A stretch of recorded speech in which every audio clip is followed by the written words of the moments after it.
You use the phrase selling your mum's home. What does that mean?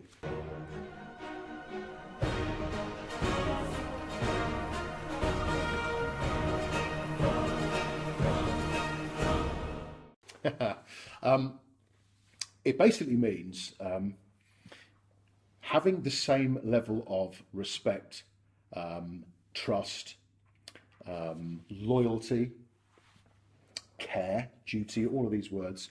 If your mum put her house on the market, or your nan, or your dad, or your brother, your sister, whatever, But your mum. you'd go. I love my mum. You wouldn't go the extra mile. You would go. You wouldn't give up after a week and then hammer her for a price change if you hadn't Price actually reduction. done it. I was going to say, I didn't say it. Price adjustment. Price adjustment. You wouldn't. So how would you just, the passion that you'd have with your mum's house would be unwavering. It'd be off the charts, wouldn't it? We in a previous video, check it out. We talked about Foxtons and going to war. Great line. Yep. You'd go to war, wouldn't you? You go to war and beyond, absolutely. So how, that starts with, what strategy would you have? What advice would you give? You'd be going to the property. Well, you know the property. Yeah. You'd be picking the phone up. You'd be tickling them. You'd be telling them everything about the locality. But you'd also describe the house differently to how you might describe someone else's, because you've experienced it and you know all the good and the bad. But you know all the good, how it feels and what the lifestyle is. The emotion. Like. The emotion, absolutely. The sentiment, the emotion. So if you can replicate that, changes everything. Yeah.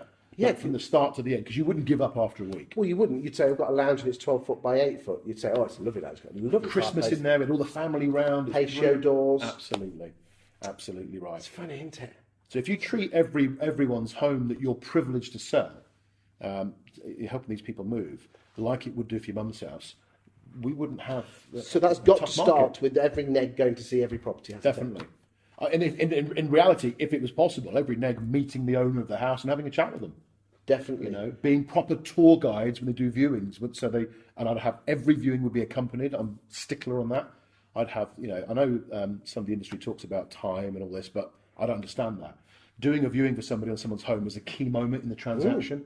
You need to be there. The agent that is going to negotiate this needs to be there at that point. Surely the seller, though, is the best person to sell. God, no. What do people do? So back to your mum's house. My mum, when someone came in the house, my mum would say, "I'm sorry, I haven't tidied up." Oh, I hadn't noticed. I'm sorry, I'm going to paint that. I hadn't noticed that either, but I can now see it. Thanks for telling me. Oh, a lot of people point out the bad things, don't they? They always do.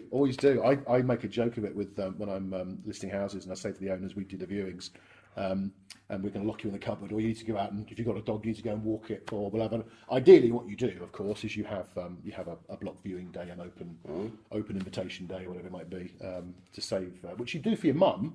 If you had 10 days and you were going to have 10 viewings, have them all on the 10th day, because it's more convenient for your mum rather than having 20 trips to her house in the same time period. Just have 2. And also, it creates a certain amount of urgency because you put them all together, don't you? To me, it's the same thing that you see online. I don't know if you've ever, when you book train tickets or you book hotel rooms, you always see 6 people viewing this right now, or 2 just sold, and you go, "Oh my God, I've got to do it now." Exactly. But that's because you're not having to say, you're seeing it. So there's nothing better, I think, than seeing competition.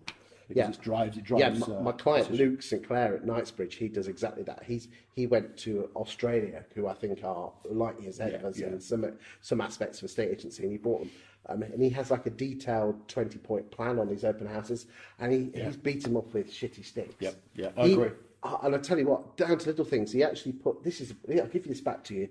He puts postcards through the house of every house on the street, apologising that next Saturday there's going to be viewing. Drives market presence. Yeah, and then when he gets the sale, he puts a letter through every door, thanking everyone for their help.